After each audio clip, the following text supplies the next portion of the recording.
This is the first class of the comparative commercial arbitration course, and this is basically a summary for people who couldn't make the class for whatever reason. It's not a substitute for attending.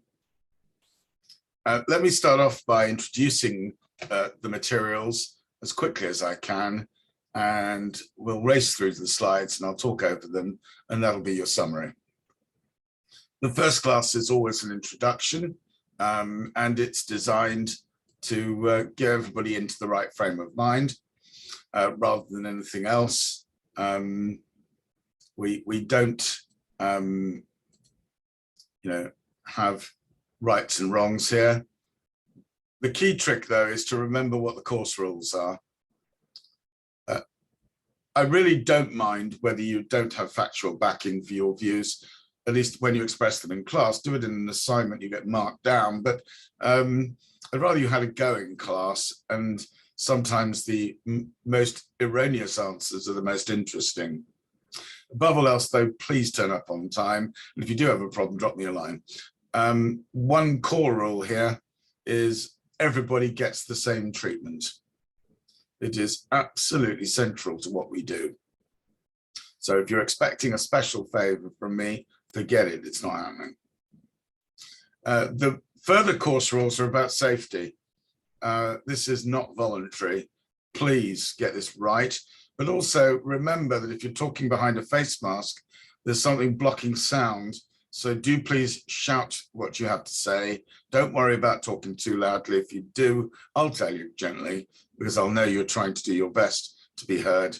It's very difficult to manage volume during a pandemic. It would be helpful if you produced a laptop. If you can't, just show up with a smartphone, because there are things we will want to look at across the internet. And if you can't get your hands on them, it does cause problems. So I'd appreciate it if you could fix that. What are we covering? Well, huge range of stuff. All of you are comparative lawyers by the very fact that you're signed up for a course on the subject.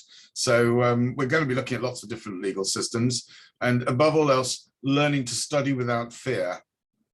One of the great problems with comparative law is people say, oh, I'm only qualified in country A, I can't possibly look at a question under country B's laws. And often that produces really bad outcomes for clients. We'll inevitably have to learn about arbitration. Private international law, it's a strange old subject here because it does come up, not an awful lot. One of the phenomena that you will find is called, well, I was taught originally was a false conflict. That's where the effect of two legal systems is identical. So person A says, I want Bermuda law to be applicable, and party B says, I want English law to be applicable. Well, in matters of contract law, they're identical. So the argument is pointless. And one of the arts of a good arbitrator is to pick this up and not get involved in esoteric arguments about which law applies to what. You do need to know some contract law and a tiny bit of company law, basically French company law, which is phenomenally important, by the way, because it's one of the hottest topics around. All you have to do is look at the English Supreme Court case of Kebabji to realize that. You will have to have some awareness of public law, because largely it interferes with occasionally, very occasionally, the way arbitration works. And if you're not aware of what the state could do, you will miss out on an awful lot. We don't do public international law on principle, but it does pop up occasionally in some very odd places. If you are trying to arbitrate against a sovereign state, you've got to be aware that you're going to have sovereign immunity from execution issues at the end of the day. And you also have to be aware that of the general view that if you agree to arbitrate, you give up your right to sovereign immunity to jurisdiction, although that view is not entirely universal. This doesn't sound like a very attractive subject. Civil procedure gets a bit of a bad rap But in fact, it's a fascinating subject, and we will do quite a lot of it because we are interested in the process of judging. And so that will come up. And we will have to learn to think like international people and not be frightened when people from different cultures and countries suggest things which turn out to be rather good. My favorite example was the 4-hour siesta suggested to an old friend of mine, Andy Lowenfeld, who really should have known better because he was actually married to a Spaniard for many years, who could have explained to him why a siesta might have been a rather good thing. We do actually work rather better after long breaks. What do you need to bring along or look at?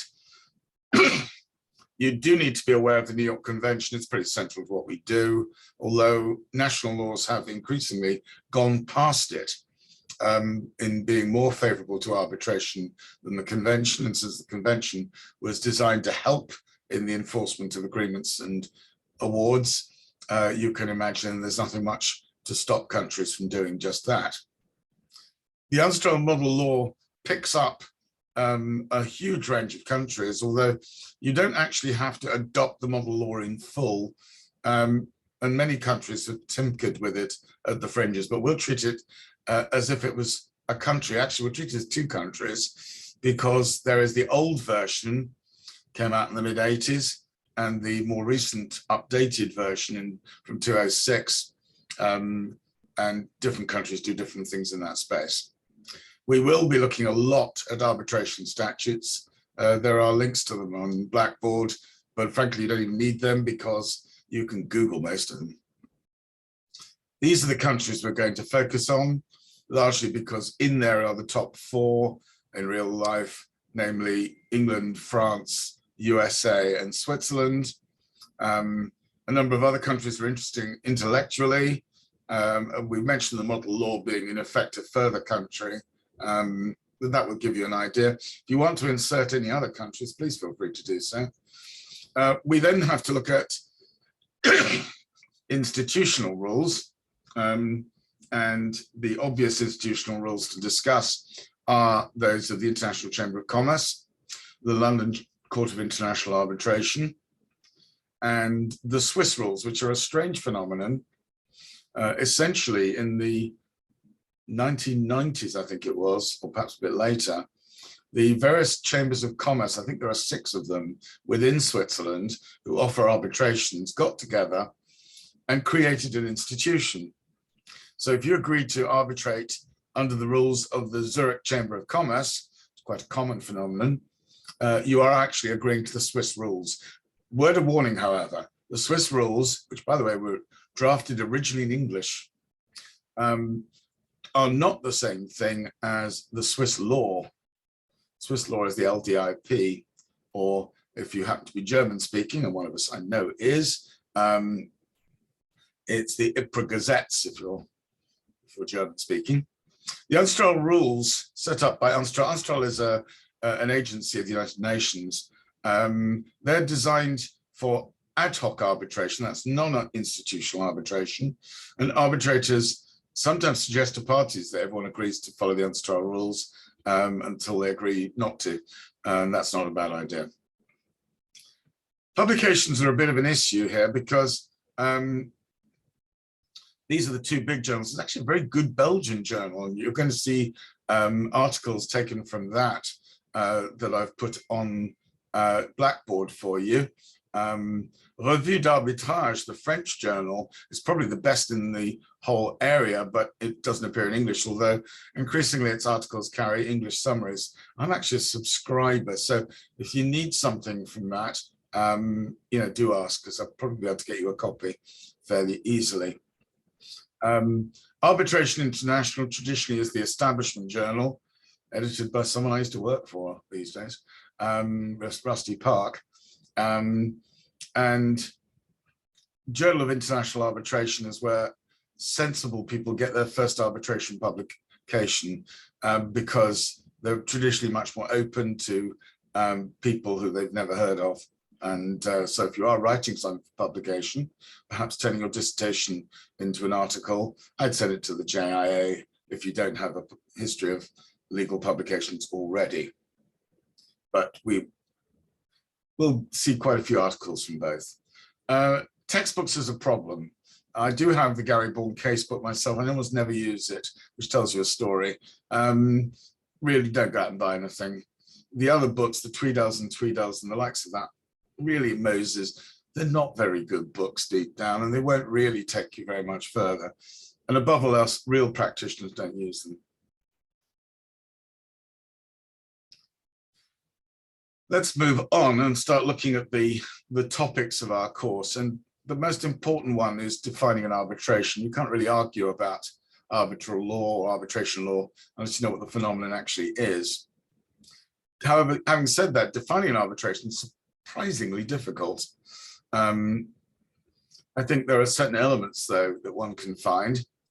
Maybe that's a description of an award. An award finally resolves the dispute. Even a partial award resolves the issue finally that is under discussion in the partial award.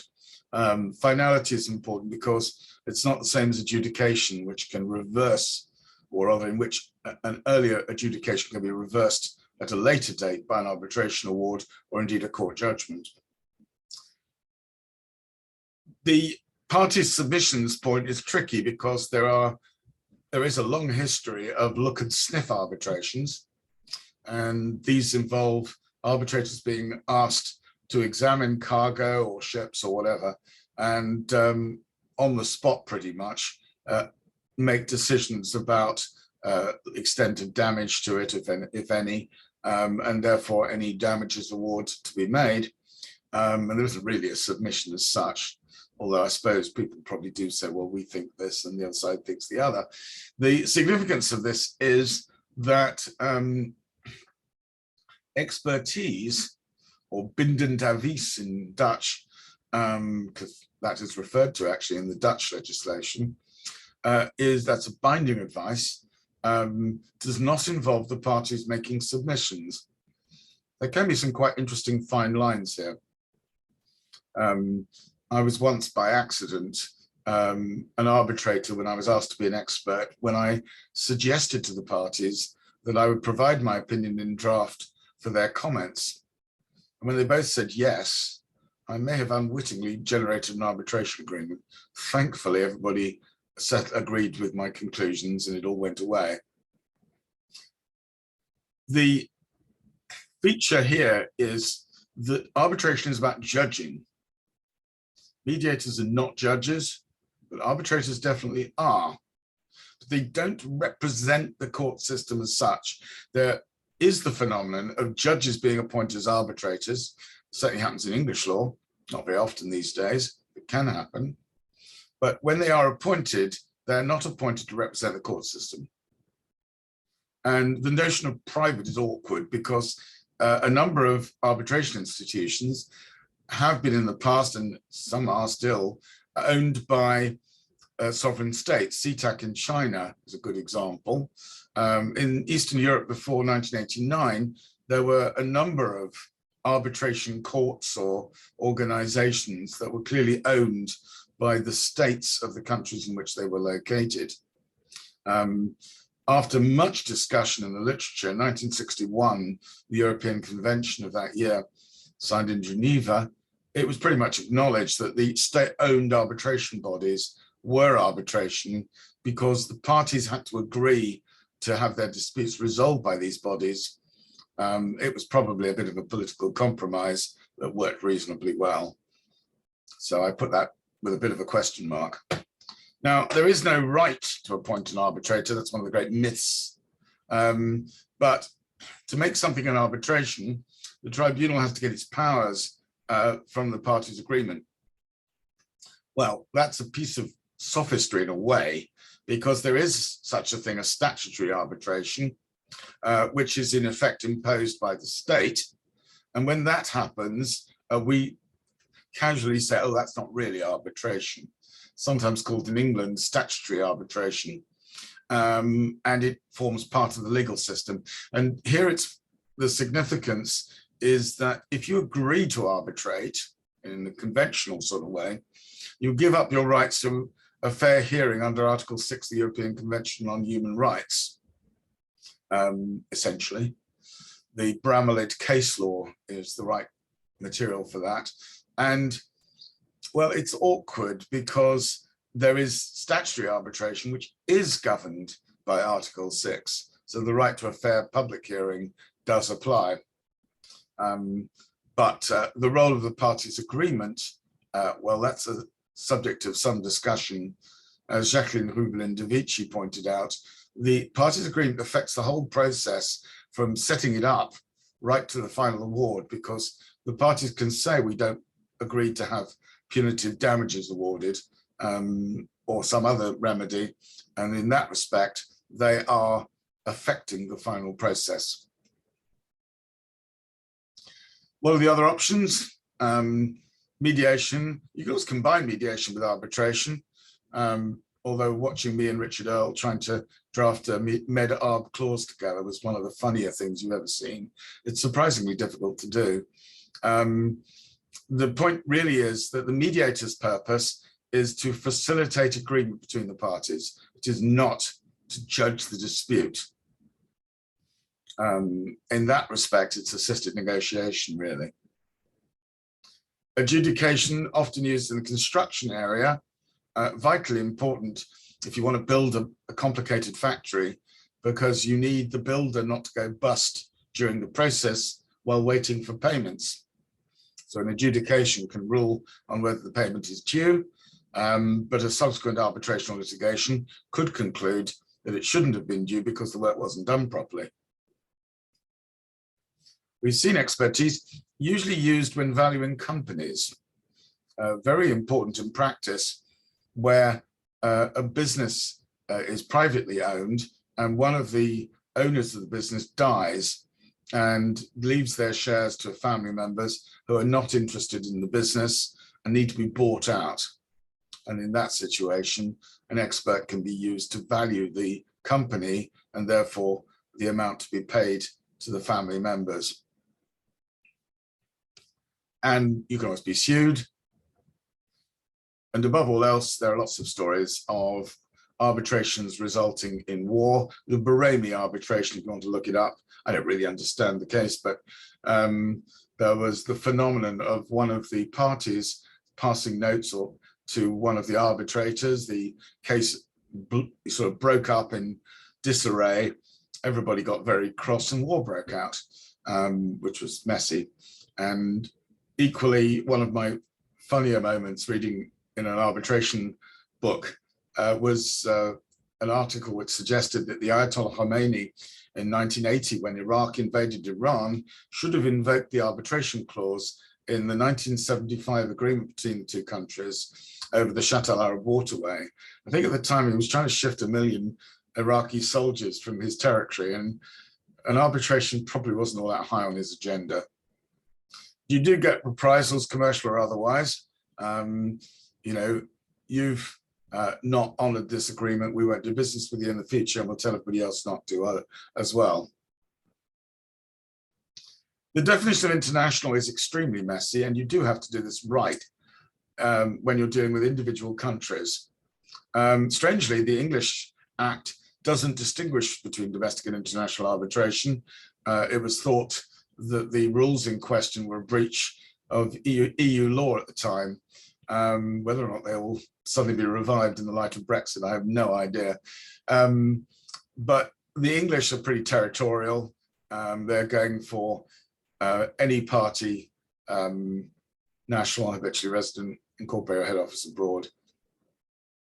The French, and this is vitally important, follow what is usually known as the economic test. If it implicates the interests of foreign trade, even though all the parties are UK resident, incorporated, etc., if they're all trying to export to somewhere else, it becomes international. If everybody's French, but it's all about exporting materials to Italy, then it's an international arbitration. The model law is a bit of a compromise. It uses the parties place business abroad or main performance most closely connected abroad. The Swiss basically said if it's foreign, it must be international. And so even though totally domestic dispute between two Frenchmen becomes international in the UK, in Switzerland, as it does under the UK definition, even though it might not under the French definition. So do be aware of that. The problem with deciding why people arbitrate is that the reasons why people arbitrate is also the reason why they don't. But the basic reason is, frankly, the Tina answer. There is no alternative. Followers of Mrs. Thatcher's career may know about that. There are situations where there is no practical solution to a possible dispute, but arbitration.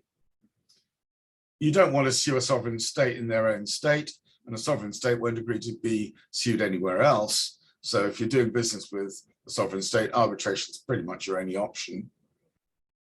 There are other situations where litigation would just be impractical or dangerous. For example, in the aftermath of the Iran revolution, US parties couldn't litigate in Iran. They couldn't arbitrate in it either. There's a case called Borhinia, in which the US Court of Appeal approved a decision which switched the seat to the US on the basis that Iranian parties could come to the US, but not the other way around. But always remember that plenty of cases really don't work anywhere else. People do like neutrality. The Singapore International Arbitration Center is a haven for Indian and Chinese parties in dispute with each other because it's neutral. It's not Indian, it's not Chinese. In theory, you should be able to get experts, but sadly, all too often, parties appointing arbitrators want lawyers because they will argue their side's case on the tribunal. But in fact, all too often, you'd be better off with an accountant or an engineer or a quantity surveyor or somebody with the right expertise. And one of the arguments against party-appointed arbitrators is that institutions should then be able to select balanced tribunals with perhaps a lawyer, an engineer, and a quantity surveyor or accountant to perform the relevant tasks of sorting out the legal issues, the engineering tasks, and calculating the damages. I was involved in a case many, many years ago in which 3 law professors were appointed. And what happened was they just appointed an expert firm, and realistically, there were 2 arbitrations going on in parallel, which was a bit of a waste of money. You want your arbitration to be informal, but they're often not. They often feel like courtrooms, but a good arbitrator will make everybody feel a bit more comfortable. People always quote confidentiality as the big advantage of arbitration. But the problem with that is that it is subject to limits.